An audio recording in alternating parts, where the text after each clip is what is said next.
RTC బస్సులు వాళ్ళ ఇష్టం అండి. ఆర్టీసీ వాళ్ళు డబ్బులు ఇస్తే ఇస్తారు. That is left to their. ఇవ్వలేదని వాళ్ళు చెబితే ఎట్లా నమ్ముతారు మీరు? వాళ్ళు చెబితే నమ్ముతారా? వాళ్ళు అట్లా చెప్తున్నారు. చంద్రబాబు నాయుడు గారు అట్లా చెప్తున్నారు, ఆర్టీసీ బస్సులు మాకు ఇవ్వడం లేదని. వాళ్ళు ప్రైవేట్ బస్సులు పెట్టుకున్నామని చెప్తున్నారు.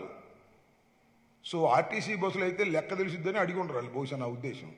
లేకపోతే మాకు 5,000 బస్సు వచ్చినాయి, 6,000 బస్సు వచ్చినాయి రేపు ఈనాడులో రాసుకోవడానికి.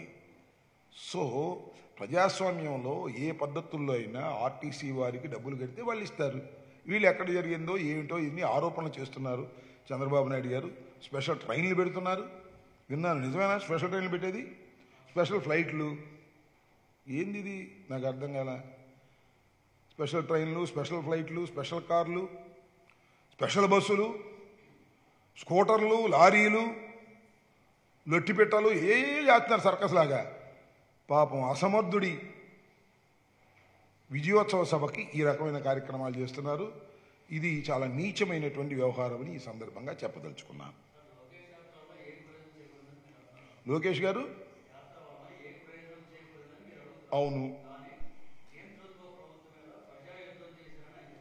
ఆయన ఎలా చెప్తారు డైలాగులు.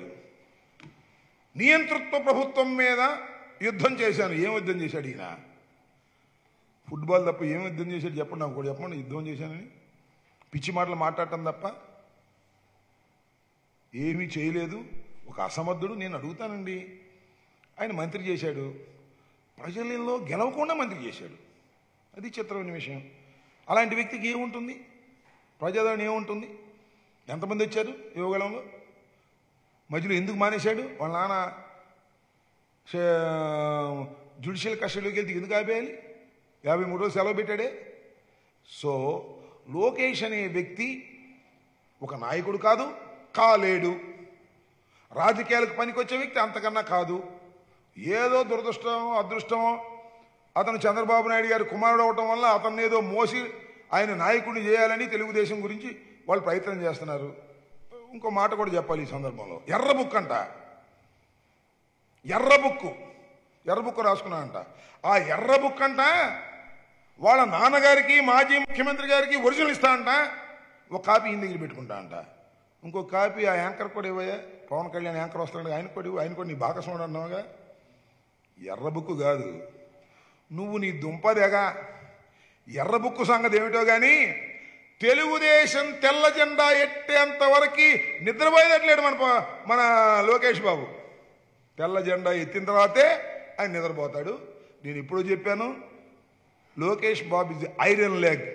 అతను కాలు పెట్టాడు, తెలుగుదేశం కుంగింది. యువగళం వేశాడు, తెలుగుదేశం ఇంకా కుంగింది. ఎర్ర బుక్ అన్నాడు, తెల్ల జెండా ఎత్తేస్తారు. రాసుకోండి, చూసుకోండి. అప్పుడు ఎలక్షన్ తర్వాత శ్రీమద్ రమారమణ గోవిందే. ఇద్దరు కలిసి వచ్చినా, యాంకర్లు కలిసి వచ్చినా, ఈయన కలిసి వచ్చినా, కానీ ఒక అందుకు మెచ్చుకోవాలి. ఎవరిని? చంద్రబాబు నాయుడు గారిని. భలే సెట్ చేశాడు యాంకర్లు మాత్రం. ఒక ఆయన మామను సెట్ చేశాడు, ఒక ఆయన దత్తపుత్రుని సెట్ చేశాడు.